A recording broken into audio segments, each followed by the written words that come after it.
have no dogmas. Be critical about your own stereotypes, your own prejudice, ask questions, don't take things for granted, and just be really flexible.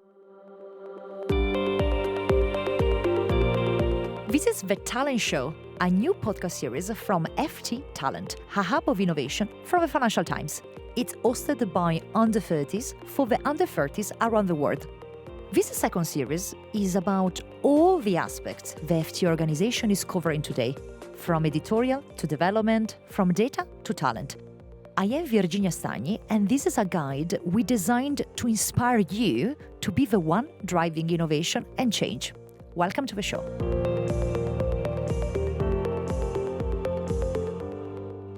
Hey, James. Hi, how are you? You're in New York, right? Yeah, hi Virginia. I am in New York. It's pretty chilly here, but it's sunny, so I'm pretty happy. Super. Here is cold, rainy, but we're bringing a bit of sunshine because of the conversation today that we're going to have about your role as a journalist at the Financial Times. And of course, what does it mean to be a journalist today into, of course, your field that is quite specific into, of course, what is the world of due diligence. And we're going to explain a bit what you have built here at the Financial Times in the past years, but also a bit at large. We are going to give a few suggestions to our listeners that might be interested in the world of journalism and entering in this editorial career. So thank you so much, James, for joining us, and thank you if you can be sharing a bit about your insights and your journey. I would really love to talk about your journey until today. So when did you decide to become a journalist? How has been your journey until today? How long have you been at the FT? Walk us through your career path, please. Well, first of all, thanks again for having me, Virginia. It was a pleasure to talk to you. And well, my journey as a journalist starts pretty much around the age of 18. So there were two things I wanted to do in my life. One was to be a professional football or soccer player, depending on where you're based in the world. Um, Once that failed, I was doing pretty well, and then it kind of things went downhill when I was around 17, 18. And my other great passion was writing and kind of politics, and kind of I was curious about the world, and I thought being a journalist was the best way to kind of feed that desire of discovering new things. And in many ways, it kind of happened by mistake. I remember I used to travel with a very dear friend when in the summers. I still do so, and we'd go to kind of new countries that we hadn't been to, and we found out that like journalists seem to have access to a lot of things, and so we found that it would be fun to play the game of being a journalist. So I'm not sure this is, I mean, probably there's a statute of limitation, but I was like 17. I was in Thailand, and I got a fake press card, and and I'd go around saying I'm a journalist and like I'd like to ask you some questions, and then I basically turned the story. I was well, what I found out about a trip I was in Burma, and I turned it into a story for an Italian magazine. I'm originally from Italy, as some might hear from my accent, and it was about a group of monks in the northern part of Burma, who were kind of planning a kind of a revolution against the junta. At the time, journalists were not really allowed into Burma, or Myanmar, as it's named now. And so I had an exclusive. And so this Italian magazine called Avvenimenti, which was like kind of a center-left magazine, took my story. And basically from there, I kind of kept on feeding that passion. When I was at university, I wrote for another Italian newspaper called Il Manifesto, which it'd be surprising. That's a communist Italian paper. Okay. It probably Now you're feeds at it. FT. Okay. Well, it feeds into conspiracy theory that every reporter at the FT is secretly a communist A insurgent. communist. Okay. But All yeah, right. but anyway, I found out when I was at university, and this is true, a lot of people who were that are interested in the world are interested in kind of a kind of diverse palette of information. That's how I found out about the FT. As a young leftist, it was maybe the paper of the enemy, but it was the best paper. It was the one that kind of gave you the news straight. It was less about being on one side or the other, and so I really, really enjoyed it. And I thought, one, I can't work for the Italian papers because they don't pay very well, and two, I just want to be a foreign correspondent. And I thought the FT was one of those papers that actually had an incredible network of kind of correspondence. And so what I did is I just kept on harassing people at the FT in a nice way, asking them if I could work there. And eventually, I ended up talking to a guy called James Lamont, who is now a director at the FT, was our managing editor until recently, and he invited me to spend 2 weeks in London. I was at the time in London, and it was December 2005, and I pretty much never left. Then the old building, which was OSB, but I never left the FT. I was about 22 years old, and I've been at the FT since. The story that changed my career really was a story about a young guy. Again, this is a classic example of a story that the FT probably wouldn't have found interesting. And it was this guy called Alex Stew. He was a 20-something man or young man who's trying to raise awareness around the fact that like it was really expensive to go to university if you weren't from a wealthy family, despite the fact that at the time university costs were much lower than they are now. And so he set up a website called the $1 Million Homepage, and he was selling a pixel. Each pixel was sold for $1. And the idea that then it kind of, through a marketing campaign that he launched, it was something that went viral, and a lot of brands started buying pixels on his website. And I remember the FT was not interested in the story, thought it was stupid, and to some extent it was a bit of a gimmick. But the fun thing was, so there was like, he was selling the last, I think, 1,000 pixels on eBay, and he sold them for, I think it was like $200,000. It was way more than $1 per pixel. I wrote a small story, and it went only online because it wasn't deemed to be worthy of the newspaper at the time. So that was the kind of the arbitrage I kind of inserted myself in. And that story was, I think, one of the most read stories of the year. This was, by then it was 2006. And anyway, so I then pitched the story to the magazine saying, could I do a first person with this guy? They thought, yeah, sounds interesting. On the day that I had to meet Alex Tew for this interview, he had to cancel, and he told me, oh, I'm really sorry. I've got trouble with the FBI and stuff. Something big happened. And I asked him, what's going on? Oh, really? I can't really tell you. And I said, come on, tell me. It's all off the record. And then he told me that, like, effectively, and I can say this because this has now been fully disclosed. He told me that his website had been kidnapped by a Russian hacker, and it had been under a kind of DDoS attack, which was something that was happening to a lot of corporations in the UK. And we had the exclusive in the moment that a lot of attention was on his website. And so we splashed the story with this, like, the $1 Million Homepage has been kidnapped by Russian hackers. And we beat everybody. It was my first front page scoop at the FT. And after that, they told me, well, we don't know exactly what you should be doing here, but like you should stick around. But I should mention that at the time I was still a student. And so I was going to university and like doing the night shift at the FT. I think that's so interesting because I have a question for you before I make my point. Do you work with any late millennial Gen Z at the moment in your team? Under 30s, basically, like Yeah, our listeners. yeah, absolutely. You do? Okay. So my question to you is, there is a bit of this generational stereotype at the moment that the younger generation, because of all the opportunities that now, thanks to scholarships and things that let you be into the big brands at universities, let's say, for some that are also unprivileged. So I think there is more accessibility to that elitist Ivy League world. They don't want to pay their dues. They don't want to do the time. And I think from your story, we can definitely tell that you did, right? So to make your own way, you find you did extra shifts, and you needed, to find the stories. That proactiveness was there. Do you actually see this still in younger journalists? So you believe that it's a bit preconcept stereotype around the younger generations, or do you actually see a bit of a difference even on the editorial floor when it comes to younger employees? Yeah, so I'll start by saying I'm a skeptic of having strong stereotypes of any generation, and I'm an even bigger skeptic of creating fake intergenerational kind of fights.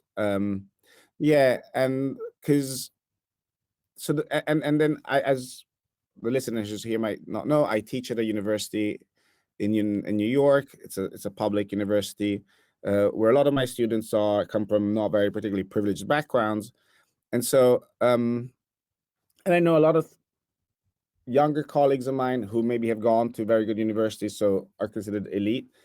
They work as hard as I did, if not more. So I mean, I don't think it's true that like people don't want to pay their dues. And I always try to tell people like there's a lot of unglamorous aspects of journalism. So like I came into it because of the grand, like the glory and winning awards and breaking amazing stories. There's a lot of crap that you have to do, and it's like, and that's something that is important to be aware of. Let's share. What is the crap you need to do?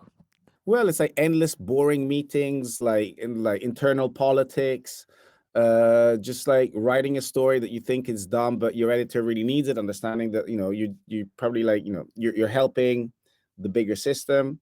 Um, Having to follow on something that somebody else wrote, so it's not an original story. Um, Doing Sunday shifts when nothing is happening, taking calls late at night, getting up early and like trying to match again the stores. The glamorous part is, I think it's only when you look back you can see the great moments. And that's, maybe when we are in the moment, that's maybe even typical from human nature. We are so, into making things happen and also focusing on the duties. And then it's only when you look back, you see the accomplishments. And I think that's quite natural for everyone, to feel that way. And I find it a bit interesting that working in journalism, if you are an editor or like if you work with words and opinions and so on, they say you are drafting history, so you have a kind of a social role, which I find it very precious for democracy.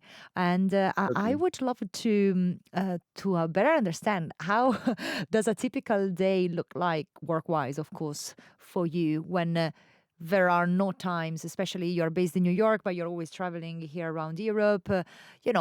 If you to actually follow everything, especially, and then we're going to go into that, your field and what you have been covering. How do you manage that? So there was a time when I started this beat, which is now kind of evolved in many phases, and we can get into that. But Arash Masoudi and I, who's the co-creator of Due Diligence with me, we didn't sleep much. That's a fact, and I don't think that's a healthy example for anybody to follow. So that was not great. Um, we've actually now built a much bigger team, which allows us to operate 24/7 effectively, and so that kind of has allowed us to kind of allows me to travel more, and it has freed me up to do other things, to grow our newsletter, which is now much more than a newsletter, to do better journalism and kind of, yeah, share the burden effectively, and that's been fantastic. I have a question for you. How do you turn a financial statement that I think is one of the most boring thing that you can read into an article that is appealing and sexy? First of all, it helps knowing how to read a balance sheet or a financial statement, so that's point number one. Um, and I think a great example was recently a colleague of ours, Robert Smith, who's probably one of the greatest journalists, especially financial journalists for sure in the world. And about a week later, he was reading SoftBank's precisely balance sheet, and he found out that Masayoshi-san, who's like the kind of founder of SoftBank, he's a very interesting, some people would say controversial entrepreneur who's invested in tons of like startups like Uber and so forth, had been effectively borrowing money from SoftBank, a lot of money, to fund side projects.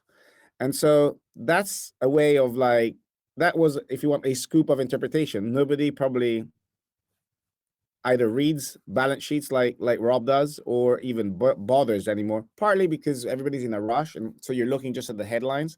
So actually reading the small print is often where little gems are buried. And so I think the art of really kind of taking your time looking into these statements, and at times it's a matter of like, do it a week after the headlines have kind of settled. And so there's always a bit of information. It could be about layoffs, it could be about an impairment, a write-off. So there's always something in there. Not always, but often there's something that you can like write off and kind of build on.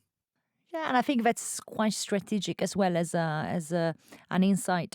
I think the FT and generally our kind of journalism, your kind of journalism, is not about being the first one to publish, but it's to publish the most accurate or useful piece of information. And I think that's what We also like to be the differentiates first, ideally, but idea. Yes, it's definitely like being accurate and not just the first one. I think it's quite key for FT journalism. And I think it's so interesting what you said about balance sheets. And I think it's so important to be able even to read the past of a company through the numbers. James, what do you think are the top skills required for your role? Because I see in having worked with you briefly that you are a journalist, but you said that you're also entrepreneurial. You need to think commercially. You need to think strategically about the future of a product that you build. You have a team to manage. So, what are the kind of top skills that you would recommend to someone that would like to shadow your journey into an organization like VFT that should be nurturing at the moment in their under 30s? so I don't think there's a set of definitive skills, and I think there's various kinds of journalists. Like I kind of the FT has allowed me to be entrepreneurial, and I've kind of gone down that route. But effectively, I think rule number one: have no dogmas, in the sense of like be critical about your own kind of stereotypes, your own prejudice. Ask questions. Don't take things for granted. Um, don't be shy about kind of asking what you might think is a dumb question, because often it might be the smartest question that nobody else wants to ask. Um, and just be really flexible. Again, just which means kind of be open to doing different things. Um, Being a journalist, and a lot of people, including myself, I think when you start your career as a journalist, you think, oh, I don't want to be a financial journalist. That sounds incredibly boring. Um, and the truth is, it can be incredibly boring, but there's no different. Like being a financial journalist, or being a sports journalist, or being a music journalist. At the end of the day, I think if you love the craft of being a journalist, you should be able to cover anything. And it's a matter of having empathy, understanding kind of what are the issues, the kind of the kind of the societal cleavages.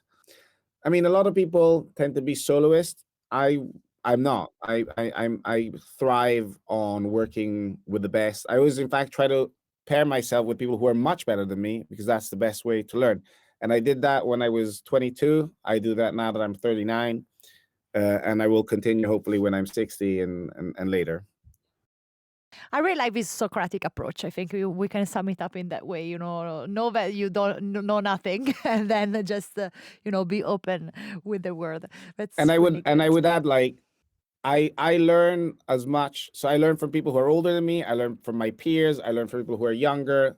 So there's no kind of bias on. I don't think I have, and really that aspect of I'm always ready to be convinced I'm wrong about something. I have strong values. That doesn't mean I kind of flip flop.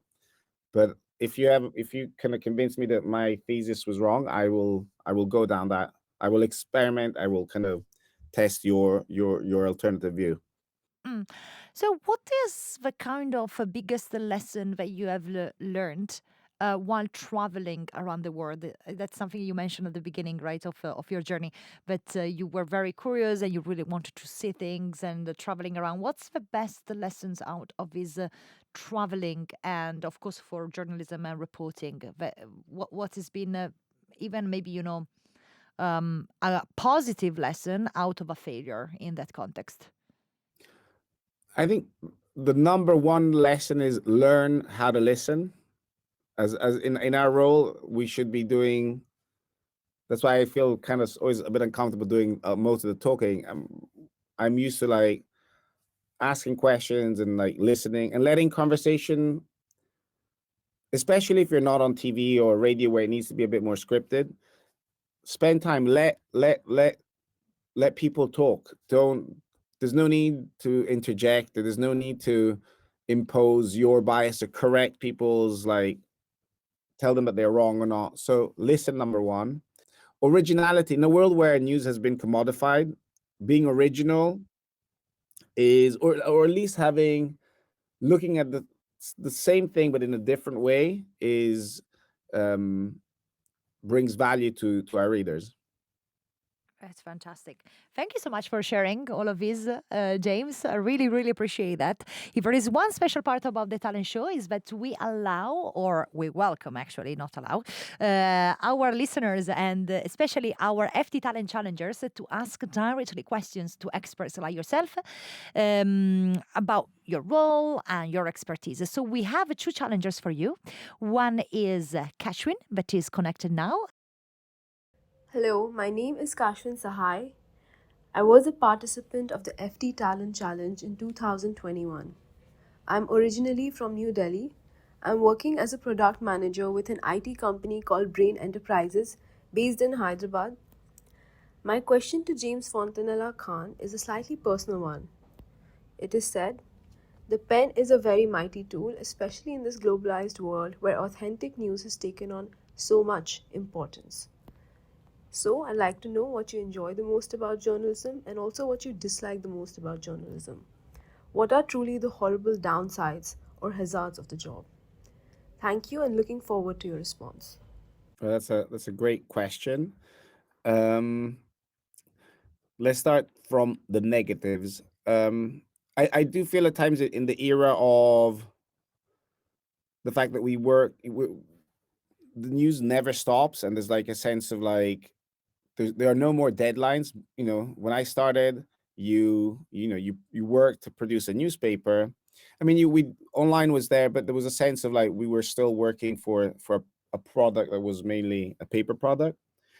Here, you feel often that you're in a tumble dryer, and at times, like a lot of things are published, and that you're constantly chasing what other people are saying. So there's not enough time to focus on one story at a time. So often I'll be juggling 3, 5 things at the same time, and that's stressful.